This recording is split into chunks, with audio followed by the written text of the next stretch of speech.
Hello বন্ধুরা, আশা করছি সবাই ভালো আছেন। আজকে আমি দেখিয়ে দেবো কিভাবে আপনারা আপনাদের পিসিতে ডিসপ্লে রেজুলেশন চেঞ্জ করতে পারবেন।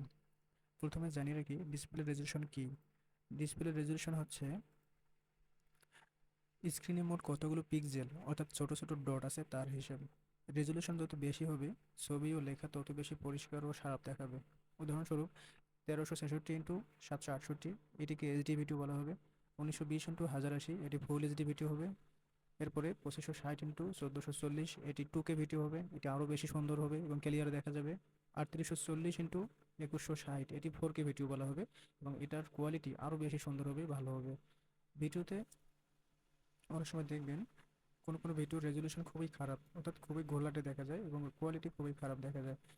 এজন্য আপনার স্ক্রিনের রেজলিউশন যদি বাড়ানোর দরকার হয় তাহলে আপনার ডেস্কটপে এসে মাউসের রাইট বাটন চাপ দিবেন, এরপরে ডিসপ্লে সেটিংসে যেতে হবে। এরপরে এখান থেকে নিচে স্ক্রল করলে দেখতে পাবেন ডিসপ্লে রেজুলেশন, অর্থাৎ আপনার এখানে ডিসপ্লে রেজুলেশন কত আছে এগুলো আপনারা দেখতে পাবেন। সর্বনিম্ন আছে 800 ইন্টু 600 এবং সর্বোচ্চ যেটা আছে 1366 ইন্টু 768, অর্থাৎ আপনার ডিসপ্লে যে সর্বোচ্চ রেজুলেশন এটাই এখানে সিলেক্ট করা আছে।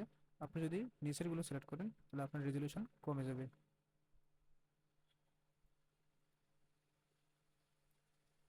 তো বন্ধুরা, এটাই হচ্ছে ডিসপ্লে রেজুলেশনের প্রক্রিয়া। এভাবে আপনারা চাইলে যে কোনো সময় আপনার ডিসপ্লে রেজুলেশন পরিবর্তন করতে পারবেন। ভিডিওটি যদি ভালো লেগে থাকে অবশ্যই আমার চ্যানেলটি সাবস্ক্রাইব করবেন, পাশে থাকা বেল আইকনটি বাজিয়ে দেবেন। ধন্যবাদ।